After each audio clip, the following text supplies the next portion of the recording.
বিশ্ব রাজনীতির মঞ্চে এখন এক অদ্ভুত খেলা চলছে। একদিকে যুক্তরাষ্ট্র, অন্যদিকে রাশিয়া, আর মাঝখানে এক রহস্যময় চাল চালছে ইরান। প্রশ্ন এখন একটাই, ইরান কি সত্যিই রাশিয়ার সমর্থনে যুক্তরাষ্ট্রকে খেলাচ্ছে?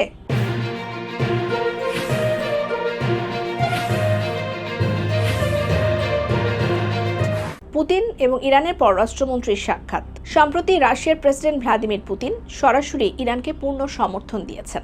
পুতিন বলেছেন, ইরান কঠিন সময় পার করছে এবং রাশিয়া পাশে থাকবে।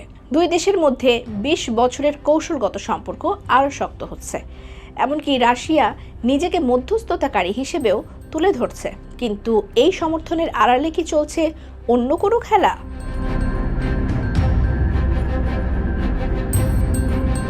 যুক্তরাষ্ট্র এবং ইরানের সম্পর্ক এখন তলানিতে। আলোচনা বারবার ভেঙে যাচ্ছে। ইরান সরাসরি আলোচনায় বসতে অস্বীকৃতি জানিয়েছে। অর্থনৈতিক চাপ সত্ত্বেও ইরান কৌশলগতভাবে সময় নিচ্ছে। বিশ্লেষকরা বলছেন, ইরান ইচ্ছা করেই সময় ক্ষেপণ করছে, যাতে যুক্তরাষ্ট্র দুর্বল দেখায়।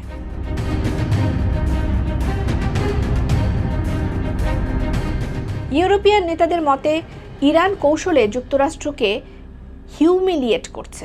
একদিকে রাশিয়ার সাথে ঘনিষ্ঠতা, আবার অন্যদিকে আমেরিকার সাথে আলোচনার নাটক। ইরান রাশিয়ার কাছে সাহায্য চাইছে, কারণ যুক্তরাষ্ট্রের সাথে আলোচনা আটকে গেছে।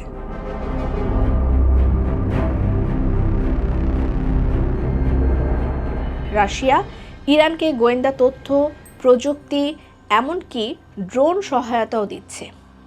একই সময় ইরান শান্তির প্রস্তাবও দিচ্ছে, কিন্তু নিজের শর্তে। এটা কি কূটনৈতিক চাল নাকি ডাবল গেম?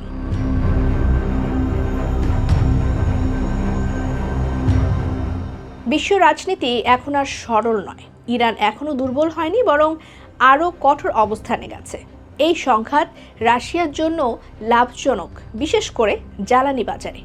একই সাথে যুক্তরাষ্ট্রের প্রভাব কিছুটা ক্ষতিগ্রস্ত হয়েছে। তার মানে ইরান শুধু টিকে নেই, বরং খেলার নিয়ম বদলানোর চেষ্টা করছে।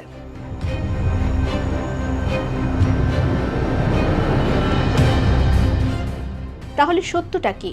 ইরান কি রাশিয়ার উপর নির্ভরশীল, নাকি রাশিয়াকেও ব্যবহার করছে নিজের স্বার্থে? আর সবচেয়ে বড় কথা, যুক্তরাষ্ট্র কি এই খেলায় পিছিয়ে পড়ছে? বিশ্ব রাজনীতি এখন এক দাবার বোর্ড, যেখানে প্রতিটি চালই গোপন।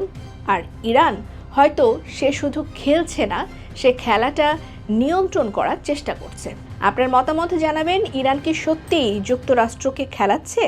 কমেন্টে জানান।